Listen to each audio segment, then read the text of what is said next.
Hello friends, வணக்கம். எப்படி இருக்கீங்க எல்லாரும்? நாங்கள் ரொம்ப நல்லாயிருக்கோம்.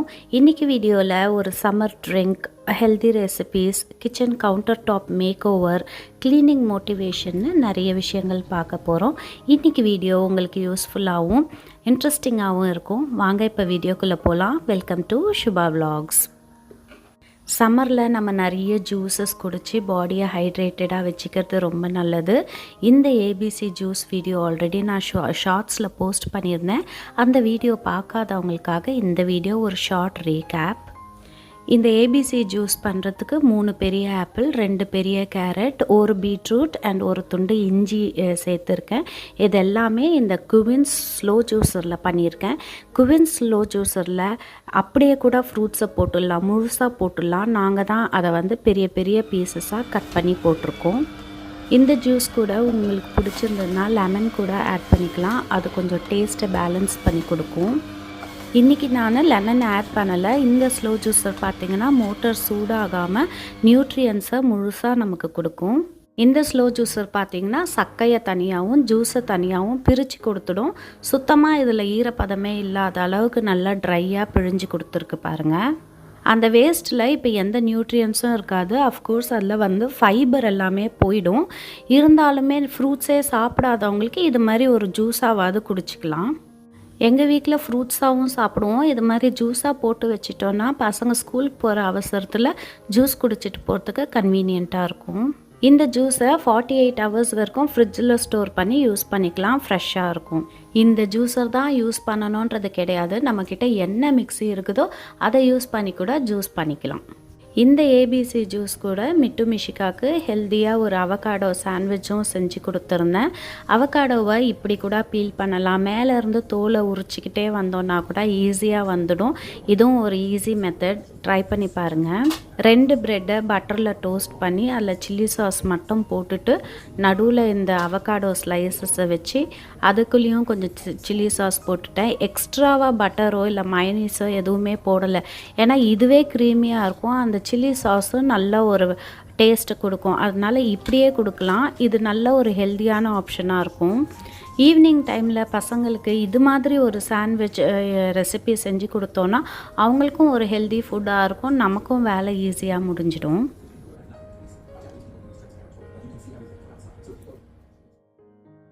நெக்ஸ்ட் டே மார்னிங் அதுக்கு முந்தின நாள் டோர் மேட்ஸ் எல்லாம் வாஷிங் மிஷினில் போட்டு துவச்சி காய போட்டிருந்தேன். ரெகுலராகவே நான் வாஷிங் மிஷின் டப்பு க்ளீன் பண்ணிவிடுவேன். எஸ்பெஷலி இது மாதிரி டோர் மேட்ஸ் எல்லாம் துவச்சிருந்தேன்னா கண்டிப்பாக டப் க்ளீன் பண்ணிவிட்டு அப்புறம்தான் நார்மல் கிளாத்ஸ் எல்லாம் வாஷிங்க்கு போடுவேன். நிறைய பேருக்கு இந்த டப் க்ளீனிங் பற்றி தெரியும். தெரியாதவங்களுக்கு யூஸ்ஃபுல்லாக இருக்கட்டும்னு இந்த கிளிப்பும் ஆட் பண்ணியிருந்தேன். இதிலேருந்து உள்ளேருந்து இந்த இதை கழட்டினோன்னா நிறைய அழுக்கு இருக்கும் உள்ளே. இதை நம்ம க்ளீன் பண்ணாமல் டப் க்ளீன் பண்ணாமல் துணியை போட்டோன்னா அந்த துணியிலெல்லாம் கருப்பு கருப்பாக ஒட்டிகிட்டு இருக்கும். நமக்கே தெரியும் அந்த துணி சுத்தமாக வாஷ் பண்ணலை அப்படின்ட்டு. அதுக்கு இந்த டப் க்ளீன் பண்ணுறது ரொம்ப இம்பார்ட்டண்ட்.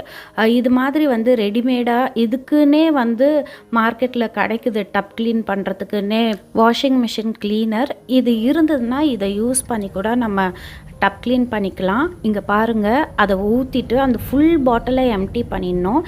எம்டி பண்ணிவிட்டு டப் க்ளீன் ஆப்ஷன் இருக்கும் அதுலேயே. அதை ஆன் பண்ணி விட்டாலுமே உள்ளே இருந்து அவ்வளோ அழுக்கு வரும் பாருங்கள். அதே மாதிரி ரெகுலராக நான் டிஷ்வாஷரும் க்ளீன் பண்ணுவேன். இதுக்குமே இது மாதிரி டிஷ்வாஷிங் க்ளீனர்னே கிடைக்குது மார்க்கெட்டில். ஃபினிஷ் பிராண்டது வரும். இதுவுமே நம்ம ஃபுல் பாட்டிலை அப்படியே எம்டியான டிஷ்வாஷரில் கவுத்து வச்சு அதுக்குன்னு ஆப்ஷன் இருக்கும் டிஷ்வாஷ் க்ளீனர் அப்படின்ட்டு. அது மிஷினை க்ளீன் பண்ணுறதுக்கு இதெல்லாமே மெயின்டெனன்ஸ். இதெல்லாம் நம்ம ரெகுலராக யூஸ் பண்ணி அந்த அப்ளையன்சஸை மெயின்டைன் பண்ணோன்னா அதுவுமே நமக்கு எஃபெக்டிவ் ரிசல்ட்ஸ் கொடுக்கும். வீக்லி ஒன்ஸ் உள்ளே இருந்து இந்த ஃபில்டரை கழட்டி நான் ப்ரஷ் வச்சு வாஷ் பண்ணிவிட்டு திரும்ப போட்டு யூஸ் பண்ணுவேன். இது மாதிரி டீப் க்ளீன் பண்ணும்போது எனக்கு இதில் அவ்வளோவா அழுக்கு இருக்காது. அதனால இதே மாதிரி தான் அந்த ஃபேன் பிளேட்ஸும் கழட்டி ஒரு வாட்டி அலசி நல்லா வாஷ் பண்ணிவிட்டு திரும்ப மாட்டிக்கலாம்.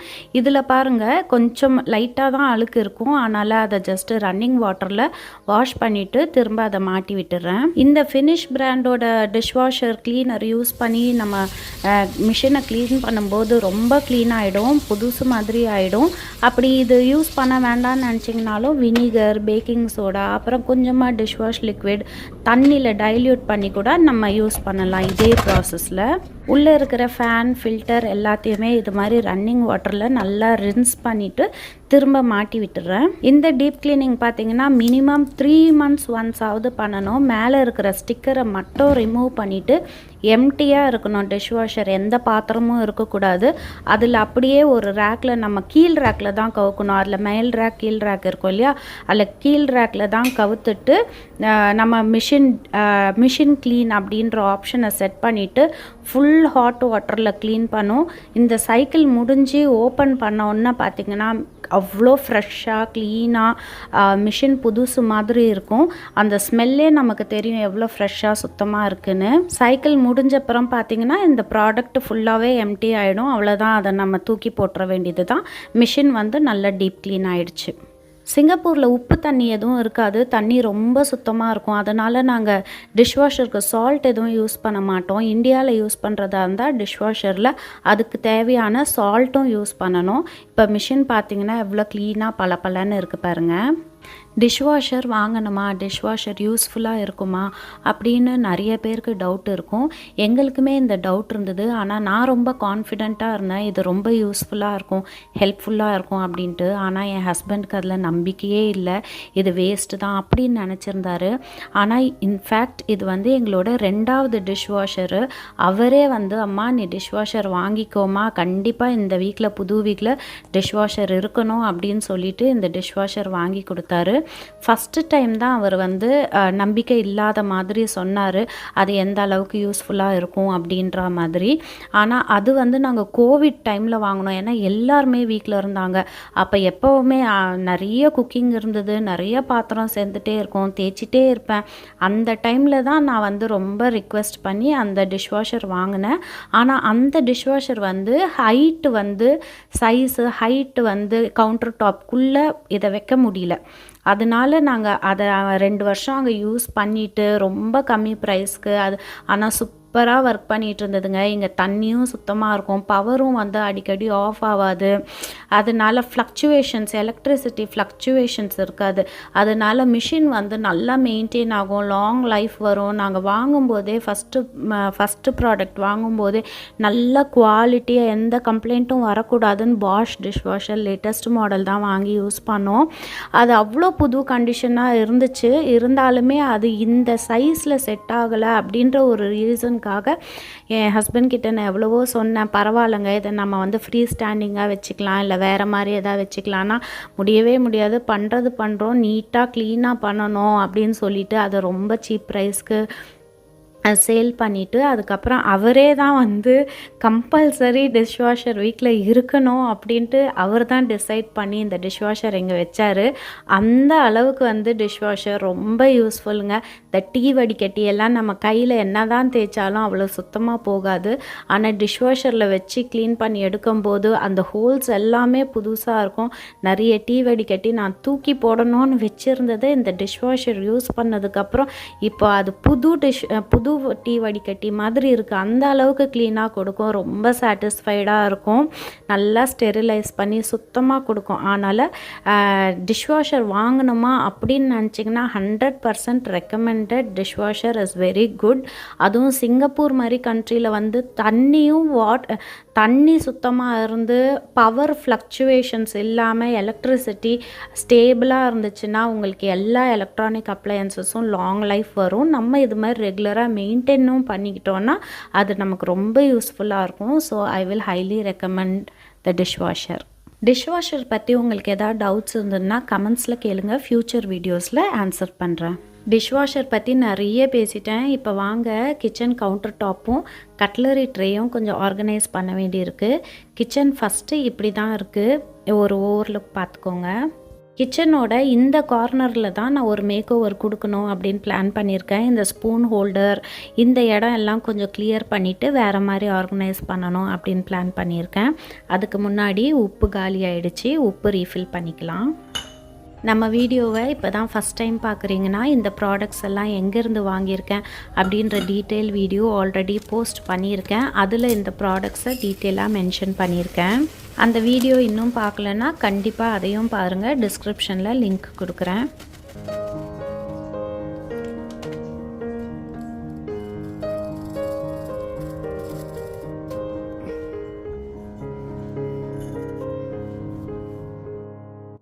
கேஸ் ஸ்டவ் கீழே ட்ராவர்ஸ் நாங்கள் எப்படி தான் டிசைன் பண்ணியிருந்தோம். பெரிய ட்ராவர், அதை ஓப்பன் பண்ணோன்னா அது உள்ளே இருந்து இன்னொரு ட்ராவர் ஓப்பன் பண்ணலாம். அதில் தான் கட்லரிஸ் வச்சுருக்கேன். இந்த குட்டி குட்டி பாட்டில்ஸ் ஈக்கியாலேருந்து வாங்கியிருந்தேன். கடுகு, சீரகம் இதெல்லாம் போட்டு வைக்கிறதுக்கு. பாட்டில்ஸ் எல்லாம் ரொம்ப சூப்பராக இருக்குது. ஆனால் மூடி மட்டும் பாருங்கள் எண்ணெய் பிசுக்காகுது. அதை வாஷ் பண்ணாலுமே மேலே ஃபுல்லாக பீல் ஆகி வந்துடுது. இது என்ன பண்ணுறதுன்னு எனக்கு தெரியல. மூடி சிலது தூக்கி போட்டு பாட்டில் மட்டும் கூட நான் வச்சுருக்கேன். உங்களுக்கு ஏதாவது ஐடியா இருந்ததுன்னா இது மூடி தனியாக கிடைக்குமா, இது இல்லை ஏதாவது யூஸ் பண்ண முடியுமா, ஏதாவது உங்களுக்கு ஐடியா தெரிஞ்சதுன்னா எனக்கு கமெண்ட்ஸில் சொல்லுங்கள். எனக்கு என்ன பண்ணுறதுன்னு தெரியல. இல்லை புதுசாகவே 5.5 பெட்டி இல்லை வேறு ஏதாவது பாட்டில் செட் வாங்கிடலாமான்னு யோசிச்சிட்ருக்கேன். கட்லரி ஆர்கனைசர் வாங்கினோன்னு ஈக்கியாவில் ஆன்லைன்லன்னு நிறைய இடத்துல சர்ச் பண்ணோம். ரெடிமேடாக எங்களுக்கு எங்கேயுமே சைஸ் செட் ஆகலை. எங்கள் கேபினெட் சைஸ்க்கு ரெடிமேட் எதுவுமே செட் ஆகலை. அப்புறம் கார்பென்ட்ரி ஒர்க் பண்ணுற மாதிரி கஸ்டமைஸ்டாக நாங்கள் சைஸு எங்களுக்கு தேவையான அளவுக்கு நாங்கள் மெஷர்மெண்ட் கொடுத்து இது மாதிரி செஞ்சுக்கிட்டோம். அப்போ உள்ளே வைக்கும்போது அந்த கேஸ் லைன் பைப் இருக்குது இல்லையா, அது இடிக்கிற மாதிரி இருந்தது. அதனால் இமீடியட்டாக அதை கட் பண்ணி கொடுத்தாங்க. அப்புறமா டச்சப் பண்ணும்போது எங்களுக்கு அது சரி பண்ணியும் கொடுக்குறேன்னு சொன்னாங்க. நெக்ஸ்ட் டேவே அதையும் ஃபிக்ஸ் பண்ணிட்டாங்க. அடுத்து வர வீடியோஸில் அதுவும் காட்டுறேன் நான். இந்த கட்லரி ட்ரே ஆர்கனைசர் வர்றதுக்கு முன்னாடி அது மாதிரி தான் நான் எல்லாத்தையுமே ஒன்றா வச்சுருந்தேன். கரண்டி, அந்த பாட்டில்ஸு எல்லாமே இது மாதிரி தான் வச்சுருந்தேன். சின்ன சின்ன ஆர்கனைசர் இது நான் பழைய வீட்டில் இப்படி தான் யூஸ் பண்ணிகிட்டு இருந்தேன். அந்த ஆர்கனைசரில் தான் வச்சு யூஸ் பண்ணிகிட்டு இருந்தேன். அதுக்கப்புறம் இது வந்ததுக்கப்புறம் ஒரு வாட்டி எல்லாத்தையும் எடுத்துட்டு க்ளீன் பண்ணிவிட்டு வேக்யூம் பண்ணிவிட்டு வெட் வைப்ஸ் வச்சு நல்லா சுத்தம் பண்ணிவிட்டு திரும்ப ஆர்கனைஸ் பண்ணேன். இந்த கிச்சன் வைப்ஸ் ரொம்ப ரொம்ப யூஸ்ஃபுல்லாக இருக்குங்க. இங்கே நம்ம மெய்டு அஃபோர்ட் பண்ண முடியாது. மெய்டு வைக்கிறது ரொம்ப எக்ஸ்பென்சிவாக இருக்கும். அதுக்கு இது மாதிரி வெட் வைப்ஸ் வாங்கிட்டோன்னா இதுலேயே அந்த மெடிசன் இருக்கும், அந்த டிட்டர்ஜென்ட் இருக்கும். ஆனாலும் இதை வச்சு மைல்டாகவும் இருக்கும். ரொம்ப ஹார்ஷ் கெமிக்கல் இல்லாமல் மைல்டாகவும் இருக்கும். இதை வச்சு நம்ம ஒரு வைப் பண்ணிவிட்டு அதுக்கப்புறம் ட்ரை கிளாத் வச்சு ஒரு வாட்டி தொடச்சிட்டோன்னா பளிச்சுன்னு சுத்தமாகிடுங்க. நான் ரொம்ப ஈஸியாக இருக்கும் வேலை. நம்ம எவ்வளோ டயர்டாக இருந்தாலும் எவ்வளோ ஹெவி குக்கிங் பண்ணாலும் டக்குன்னு இதை ஒன்று எடுத்து தொடச்சிட்டு அதுக்கு மேலே ஒரு ட்ரை கிளாத் வச்சு தொடச்சிட்டோன்னா சூப்பராக க்ளீன் ஆகிடும். இப்போ நம்ம இந்த ஆர்கனைசரில் நம்ம கரண்டி, நம்மளோட கட்லரி எல்லாமே ஆர்கனைஸ் பண்ணிக்கலாம். இந்த ஆர்கனைசர் எப்படி இருக்குதுன்றது கமெண்ட்டில் சொல்லுங்கள். நான் பழைய வீட்டில் இருக்கும்போது இந்த ஃபேரோ ரோஷேயோட சாக்லேட் பாக்ஸ் வரும் இல்லையா, அந்த பாக்ஸ் எல்லாம் எம்டி ஆனதுக்கப்புறம் ஆயில் ஆர்கனைஸ் பண்ணுறதுக்கு யூஸ் பண்ணிப்பேன். இது மாதிரி குட்டி குட்டி பாக்ஸஸ் $2 கிடைக்கும். அதை வாங்கி கிச்சன் ட்ராவர்ஸில் ஆர்கனைஸ் பண்ணி வச்சுப்பேன். இந்த ஆர்கனைசர் புதுசாக யாராவது கிச்சன் மேக் ஓவர் பண்ணுறீங்கன்னா உங்களுக்கு யூஸ் ஆகும் அப்படின்னு தான் ஆட் பண்ணியிருக்கேன். ஆனால் எண்ட் ஆஃப் த டே நம்ம கிச்சன் நமக்கு பிடிச்ச மாதிரி ஆர்கனைஸ் பண்ணி வச்சுக்கிட்டா நம்ம ஹாப்பியாக இருப்போம் இல்லையா. இந்த ஆர்கனைசர் இல்லாமல் டைரெக்டாக பாட்டில்ஸ் எல்லாம் வைக்கும்போது நிறைய பாட்டில்ஸ் வைக்க முடிஞ்சுது. ஆனால் இந்த ஆர்கனைசரில் ப்ளைவுட் திக்காக இருக்கிறதுனால ஸ்பேஸ் ஷார்ட்டேஜ் ஆகுது பாருங்கள். எல்லா பாட்டிலும் வைக்கிறதுக்கு இடம் பத்தலை. இன்னும் கூட கொஞ்சம் மீதி இருக்குது. நம்ம அவங்கக்கிட்ட சொல்லும்போதே 3mm ப்ளைவுட் திக்னஸில் எங்களுக்கு தின்னாக கொஞ்சம் பண்ணி கொடுங்க அப்படின்னு சொல்லியிருந்தோன்னா இன்னும் கொஞ்சம் ஸ்பேஷியஸாக இருந்திருக்கும். நம்ம கரெக்டாக இன்ஸ்ட்ரக்ஷன் கொடுக்காதனால அவங்க சாலிடாக பண்ணி கொடுக்கணுன்னு இது மாதிரி திக்காக பண்ணி கொடுத்துருக்காங்க. ஸோ பாட்டில்ஸ் எடுத்துகிட்டு இது மாதிரி நம்ம ஸ்பூன்ஸ் கூட வச்சுக்கலாம் அப்படின்றது நான் பிளான் பண்ணேன். ரெனோவேஷன் பண்ணும்போது நம்ம என்ன தான் பிளான் பண்ணாலும் இது மாதிரி சின்ன சின்ன மிஸ்டேக்ஸ் நடக்க தான் செய்யுது. ஆனால் யூடியூப் வீடியோஸில் இது மாதிரி ஒருத்தருக்கு ஒருத்தர் வீடியோ ஷேர் பண்ணிக்கிறதுனால நிறைய டிப்ஸ் நம்மளும் லேர்ன் பண்ணிக்கிறோம். இப்போ லன்ச் டைமே வந்துடுச்சு. ரைஸ் மட்டும் வச்சுக்கிறேன். அடுத்து இந்த கார்னரில் இந்த ஸ்பூன் ஹோல்டர் எல்லாத்தையும் எடுத்துட்டு இந்த பாட்டில்ஸ் எல்லாம் ஆர்கனைஸ் பண்ணுறதுக்கு ஒரு ரேக் மாதிரி நான் பழைய வீக்கில் வச்சுருந்தேன். அதையே திரும்ப வாஷ் பண்ணிவிட்டு இந்த இடத்துல மாட்டிட்டு அதில் பாட்டில்ஸ் வச்சுக்கலாம் அப்படின்ட்டு அந்த ரேக்கை ஃபஸ்ட்டு எடுத்து வாஷ் பண்ணிகிட்ருக்கேன்.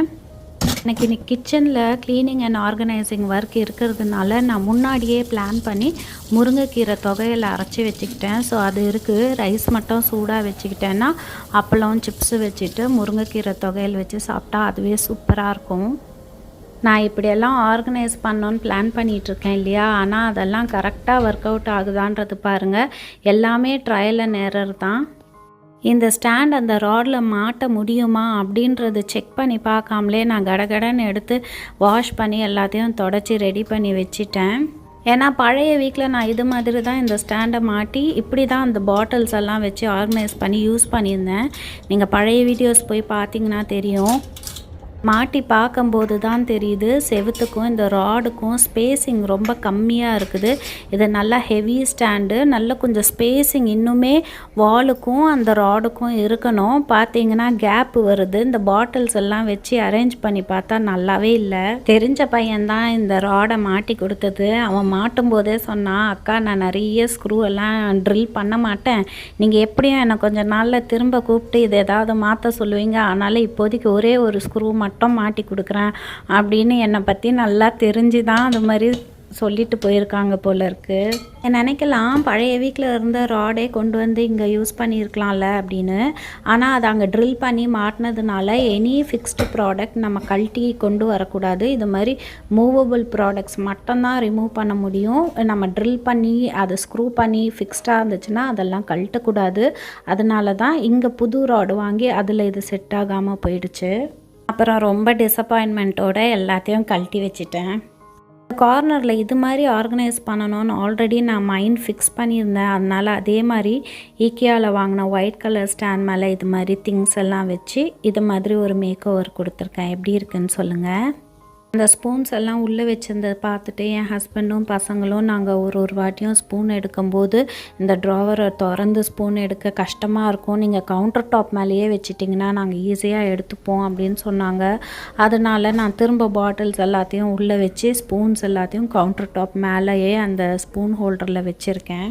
இப்படி தாங்க நம்ம வீட்டை ஆர்கனைஸ் பண்ணுறதுன்றது ஒரு ட்ரையல் அண்ட் எரர் தான். நம்ம மைண்டில் ஒரு பிளானை ஃபிக்ஸ் பண்ணிவிட்டு இப்படி ஆர்கனைஸ் பண்ணணும் அப்படின்னு நினச்சி வேலையை ஆரம்பிப்போம். ஆனால் அது பண்ணும்போது தான் அது ஒர்க் அவுட் ஆகுதா இல்லையான்றது தெரியும். கடைசியில் எண்டு ரிசல்ட் வந்து எப்படி இருக்குன்றது செஞ்சு முடித்தாதான் தெரியும். மத்தியானம் லன்ச் டைமு செம்ம வெயில் அடிக்குது பாருங்கள். இப்படி தாங்க என்னோடய கிச்சன் க்ளீனிங் அண்ட் ஆர்கனைசிங் இருந்தது. உங்களோட ஃபீட்பேக்கை கமெண்ட்ஸில் சொல்லுங்கள். முருங்கைக்கீரை தொகையல் ரெசிப்பியும் உங்களோட ஷேர் பண்ணுறேன். ஆல்ரெடி இதை 1 minute ஷார்ட்ஸ் வீடியோவில் ஷேர் பண்ணியிருந்தாலும் அந்த 1 minute ரொம்ப ஃபாஸ்ட்டாக போயிருக்கும். உங்களுக்கு புரிஞ்சிருக்குமா இல்லையான்னு எனக்கு தெரியல. அதனால் நான் இந்த வீடியோலையும் அந்த ரெசிப்பியை ஆட் பண்ணுறேன். இந்த பூண்டு பாருங்கள், இது ஒத்த பல் பூண்டுன்னு சொல்கிறாங்க. இதில் வந்து மெடிசினல் ஹெல்த் பெனிஃபிட்ஸ் நிறைய இருக்குது. நான் இதுதான் ஃபஸ்ட்டு டைம் இந்த மாதிரி பூண்டு பார்க்குறேன். என் ஹஸ்பண்ட் வாங்கிட்டு வந்திருந்தாங்க. உங்களுக்கு இந்த பூண்டு ஃபஸ்ட்டே தெரியுமா சொல்லுங்கள். கீரை தொகையல் செய்கிறதுக்கு கடலைப்பருப்பு, உளுத்தம்பருப்பு, வேர்க்கடலை இதெல்லாமே 2 ஸ்பூன் எடுத்து வச்சுருக்கேன். காஞ்ச மிளகா 6லேருந்து 8 எடுத்துக்கலாம். கொஞ்சமாக புளியும் ஜீரகமும் எடுத்து வச்சுருக்கேன். கொஞ்சமாக சின்ன வெங்காயமும் பூண்டும் எடுத்து வச்சுருக்கேன். முருங்கைக்கீரையை ஆஞ்சி நல்லா கழுவி சுத்தம் பண்ணி எடுத்து வச்சுருக்கேன். இது கூடயே டெசிகேட்டட் கோகோனட், அதாவது கொಬ್ಬரை தேங்காய் துருவினது இருக்கும் இல்லையா, அது ரெடிமேட் பேக்கெட் கிடைக்கும். அதை ஒரு 2 ஸ்பூன் இதில் ஆட் பண்ணி அரைக்கும் போது ஆட் பண்ணிக்கலாம். எடுத்து வச்சுருந்த ட்ரை இன்க்ரீடியன்ட்ஸ் எல்லாம் பருப்பு வகைகள் எல்லாம் போட்டு வறுத்துக்கலாம். ஜீரகம் கொஞ்சம் நேரம் கழித்து போடலாம். ஏன்னா ஜீரகம் வந்து சீக்கிரமாக வறுபட்டுரும். அது எல்லாம் ஒன்றா போட்டோன்னா ஜீரகம் அடியில் கருகி போயிடும். அதனால ஃபஸ்ட்டு பருப்பெல்லாம் கொஞ்சம் வறுத்துக்கிட்டு அதுக்கப்புறம் ஜீரகமும் புளியும் சேர்த்து வறுத்து எடுத்து வச்சுக்கலாம். இது நல்லா ஆறட்டும். அடுத்து வெங்காயம், பூண்டு, கீரை இது எல்லாத்தையும் நல்லா வதக்கிக்கலாம். கொஞ்சம் எண்ணெயும் உப்பும் சேர்த்து வதக்கிக்கலாம். நம்ம சின்ன பிள்ளையாக இருக்கும்போது இது மாதிரி ஹெல்த்தியாக ஏதாவது செஞ்சு கொடுத்தா நம்ம சாப்பிடுவோமா? ஐயோ கீரையா, பாவக்காவா, வாழைத்தண்டா அப்படின்னு சொல்லுவோம். நம்ம ஒரு மதர் ஆகி ஒரு ஏஜ் ரீச் ஆனதுக்கப்புறம் டேஸ்ட்டை விட நமக்கு வந்து எது ரொம்ப சத்தாக இருக்கும், ஹெல்த்தியாக இருக்கும் அப்படின்னு தேடி தேடி பார்த்து பிள்ளைங்களுக்கு பெஸ்ட்டாக நம்ம சமைச்சு கொடுக்கணும், ஹெல்த்தியாக கொடுக்கணும் அப்படின்றது தான் நம்ம மைண்ட் செட் ஆகிடுது. இதில் நம்ம ஃப்ரெஷ்ஷாக தேங்காய் துருவல் அரைச்சி சேர்த்துக்கிறத விட இது மாதிரி கொಬ್ಬரை தேங்காய் சேர்த்துக்கிட்டோன்னா அந்த தொகையல் ஒரு 2 நாள் ஆனாலுமே கெட்டு போகாமல் ஃப்ரிட்ஜில் வச்சு யூஸ் பண்ணிக்கலாம். அப்படி கொப்பரை தேங்காய் இல்லை, ஃப்ரெஷ் தேங்காய் தான் இருக்குன்னாலும் அந்த பருப்பெல்லாம் வறுக்கும் போதே இந்த தேங்காவை நல்லா பொடியாக கட் பண்ணி அந்த பருப்பு கூட சேர்த்து வறுத்து அரைச்சிக்கலாம். இந்த ட்ரை இன்க்ரீடியன்ட்ஸ் எல்லாம் ஃபஸ்ட்டு ஒரு ஓட்டி எடுத்துக்கிட்டு அதுக்கப்புறம் இந்த கீரை, வெங்காயம், பூண்டு இதெல்லாம் சேர்த்து அரைக்கலாம். அப்போ தான் எல்லாமே ஒன்று போல் அரைஞ்சி வரும். இது நைஸாக அரைச்சிக்காமல் கொரகொரப்பாக அரைச்சி எடுத்துக்கலாம்.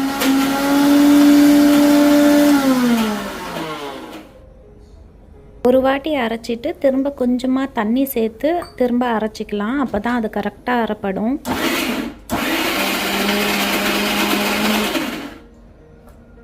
பல்ஸில் வச்சு கொஞ்சம் கொரப்பாக அரைச்சி எடுத்திருக்கேன். இதோட கன்சிஸ்டன்சி இப்படி தான் இருக்கும் பாருங்கள். செம்ம டேஸ்ட்டாக இருக்கும். உங்களுக்கு எள்ளு சேர்த்துக்க பிடிக்கும்னா இது கூட எள்ளு கூட வறுத்து சேர்த்துக்கலாம். இதுக்கு ஒரு தாளிப்பு கொடுத்துடலாம். கடுகு, கருவேப்பிலை, காஞ்ச மிளகா, பெருங்காயத்தூள் இதெல்லாத்தையும் சேர்த்து தாளித்து போட்டு சுட சாதத்தில் நெய்யோ இல்லை நல்லெண்ணெயோ ஊற்றி இந்த தொகையல் வச்சு கலந்து சாப்பிடும்போது அவ்வளோ சூப்பர் டேஸ்ட்டாக இருக்கும். நீங்களும் செஞ்சு பார்த்துட்டு உங்களுக்கு எப்படி இருந்தது அப்படின்ற ஃபீட்பேக்கு கமெண்ட்ஸில் கண்டிப்பாக கொடுங்க. எப்போவும் குழம்பு வைக்காமல் இந்த முருங்கைக்கீரை தொகையல் ட்ரை பண்ணி பார்த்துட்டு எப்படி இருக்குன்னு சொல்லுங்கள். ரொம்ப டேஸ்ட்டாக இருக்கும், உடம்புக்கும் ரொம்ப சத்தாக இருக்கும்.